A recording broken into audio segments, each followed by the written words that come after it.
Hari itu, tim kecil kami kembali mendapat tugas yang sedikit berat.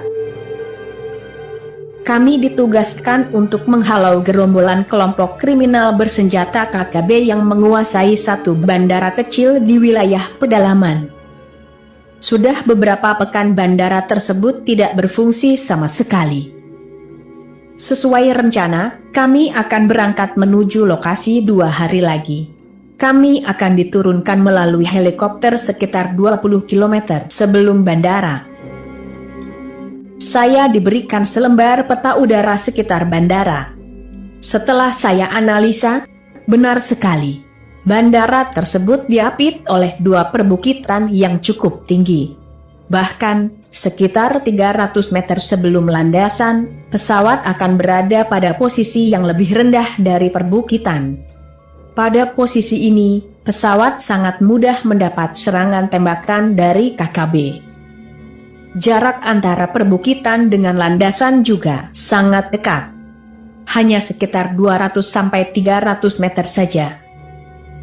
Memang, di area bandara ada pos keamanan, namun karena keterbatasan personil, mereka tidak mungkin bisa mengontrol area perbukitan dengan sepenuhnya. Sementara, mereka sendiri juga kerap kali mendapat serangan tembakan dari perbukitan.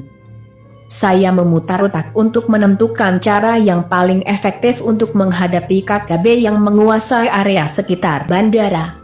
Saya juga harus tepat menentukan posisi keberadaan KKB di antara 2 perbukitan di sisi kiri atau kanan landasan. Keesokan harinya, kami pun mempersiapkan segala sesuatunya. Mulai dari perbekalan Bama untuk 4 hari, sampai kelengkapan persenjataan. Yang membuat rekan-rekan saya bingung, saya juga menginstruksikan untuk membawa serta 1 perangkat pengeras suara jenis TOA, bertenaga baterai. Pukul 5 WIT keesokan harinya, kami di-drop ke titik lokasi yang jaraknya sekitar 20 km di sebelah selatan bandara. Dengan berjalan kaki, kami mendekati posisi bandara. Karena banyaknya beban yang kami bawa, ditambah jalan yang kami tempuh adalah kawasan hutan lebat, kami berjalan sedikit lambat. Sekitar pukul 15:10 WIT, kami tiba pada posisi 5 km sebelum ujung landasan. Kami mencari posisi yang lebih tinggi. Melalui teropong, saya menganalisa geografis ujung landasan. Saya memperkirakan KKB berada di atas perbukitan sebelah timur landasan. Untuk bisa mendarat, pesawat harus sedikit berbelok ke arah timur. Pada saat berbelok inilah, pesawat sangat rentan terkena tembakan KKB. Ini sangat sesuai dengan laporan kronologis kejadian penembakan terhadap pesawat yang gagal mendarat di bandara tersebut. Untuk lebih mudah mengontrol posisi KKB, kami bergerak ke perbukitan di sebelah barat landasan. Pukul 16:50 WIT, kami sudah berada di posisi yang pas. Dari posisi ini, kami bisa memantau seluruh bidang perbukitan sebelah timur landasan. Menggunakan teropong rangefinder, saya melakukan pengukuran jarak. Jarak terdekat, yaitu titik yang berada di depan kami, jaraknya sekitar 350 meter. Dan jarak paling jauh sekitar 800 meter. Saya memperkirakan posisi KKB berada pada jarak 350-600 meter. Usai membuat camp yang disamarkan, kami mengatur posisi tembak dan mengunci kaki-kaki bipod senapan. Pukul 17:15 WIT, 2 buah senapan SPR-2 dan 1 buah senapan Skar-H sudah dalam posisi siap tembak. Demikian juga dengan senapan SS-1 yang dilengkapi pelontar granat SPG kaliber 40 mm, sudah siap untuk menghalau gerombolan KKB pada jarak 350 meter. Kemudian, kami pun beristirahat. Keesokan harinya, sekitar pukul 8 WIT, kami melakukan pemantauan.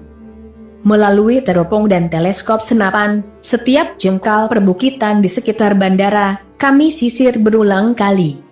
Namun tanda-tanda keberadaan KKB tidak kami temukan. Saya sangat yakin, KKB memang masih berada di sekitar perbukitan. Ada dua kemungkinan. Kemungkinan pertama, mereka mungkin bersembunyi di balik batu-batu besar di sekitar perbukitan. Atau mereka menunggu di balik perbukitan dan akan muncul saat mendengar suara pesawat yang akan mendarat.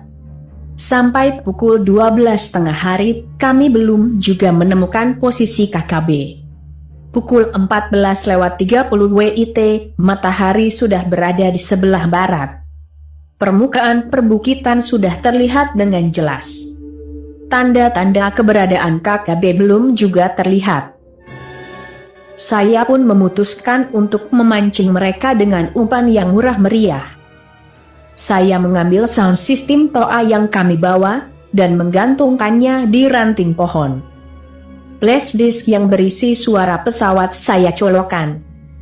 Kemudian saya hidupkan dengan volume maksimum.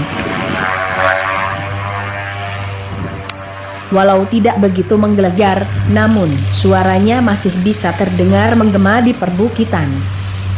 Kami semua mengambil posisi siap tembak. Sekitar 1 menit kemudian, umpan pun dimakan target sasaran. Beberapa orang KKB muncul dari balik batu-batuan. Dengan senapan yang siap bidik ke udara, mereka mencari-cari posisi pesawat yang akan mendarat. Kami menentukan sasaran tembak masing-masing sesuai urutan posisi kami. Dalam hitungan ketiga, 3 anggota KKB menggelinding ke bawah perbukitan. Beberapa orang KKB lainnya yang mencoba melarikan diri tak tentu arah, kami eksekusi secara berebutan. Sekitar 10 menit, kami melakukan tembakan-tembakan secara serampangan ke segala arah di perbukitan. Kemudian ditutup dengan 4 kali lontaran granat. Pukul 16 WIT, melalui radio, saya menghubungi personil pengamanan bandara. Dengan bekal pengamanan penuh dari kami, mereka bergerak ke perbukitan untuk melakukan penyisiran dan berfotoria sebagai barang bukti. Dari perbukitan, mereka menginformasikan hasil penyisiran. 5 merah dan sudah sekolah. Hari kedua dan ketiga berikutnya, kami melakukan patroli pembersihan. Beberapa camp KKB yang kami temukan, kami bumi hanguskan. Hari keempat, seluruh area bandara kami nyatakan steril dan siap untuk dioperasikan kembali. Sore harinya, kami kembali dan digantikan personil dari satuan lainnya.